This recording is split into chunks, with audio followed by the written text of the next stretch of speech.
Chapter 14. Sometimes I told Gloria the stories Miss Franny Block had just told me, or I imitated Otis tapping his pointy-toed boots and playing for all the animals, and that always made her laugh. And sometimes I made up a story, and Gloria Dump would listen to it all the way through from beginning to end. She told me she used to love to read stories, but she couldn't anymore because her eyes were so bad. "Can't you get some really strong glasses?" I asked her. "Child," she said, "they don't make glasses strong enough for these eyes." One day, when the storytelling was done, I decided to tell Gloria that Otis was a criminal. I thought maybe I should tell an adult about it, and Gloria was the best adult I knew. "Gloria?" I asked. "Mm-hmm," she said back. "You know Otis." "I don't know him, but I know you tell me about him." "Well, he's a criminal. He's been in jail. Do you think I should be afraid of him?" "What for?" "I don't know, for doing bad things, I guess. For being in jail." "Child," said Gloria, "let me show you something."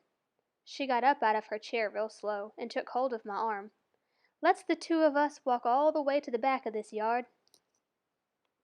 "Okay," I said. We walked, and Winn-Dixie followed right behind us. It was a huge yard, and I had never been all the way back in it. When we got to a big old tree, we stopped. "Look at this tree," Gloria said. I looked up. There were bottles hanging from just about every branch. There were whiskey bottles and beer bottles and wine bottles all tied on with string, and some of them were clanking against each other and making a spooky kind of noise.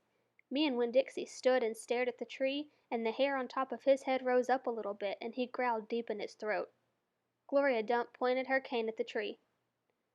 "What do you think about this tree?" I said, "I don't know. Why are all those bottles on it?" "To keep the ghosts away," Gloria said. "What ghosts?" "All the ghosts of the things I've done wrong." I looked at all the bottles on the tree. "You did that many things wrong?" I asked her. "Mm-hmm," said Gloria. "More than that." "But you're the nicest person I know," I told her. "Don't mean I haven't done bad things," she said. "There's whiskey bottles on there," I told her, "and beer bottles." "Child," said Gloria Dump, "I know that. I'm the one who put 'em there. I'm the one who drank what was in 'em."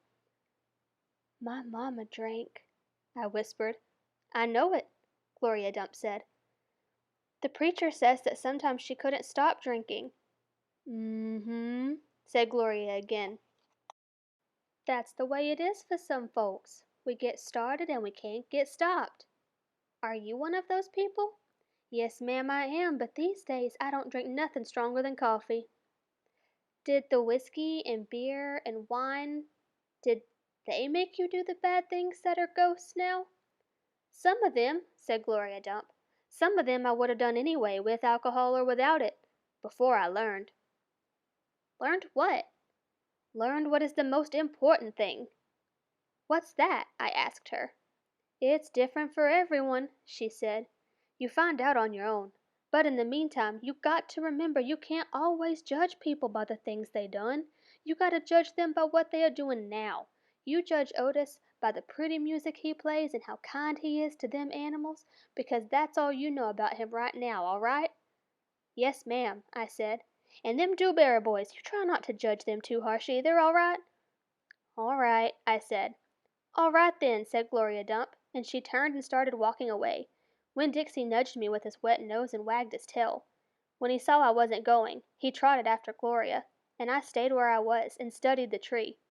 I wondered if my mama, wherever she was, had a tree full of bottles, and I wondered if I was a ghost to her, the same way she sometimes seemed like a ghost to me.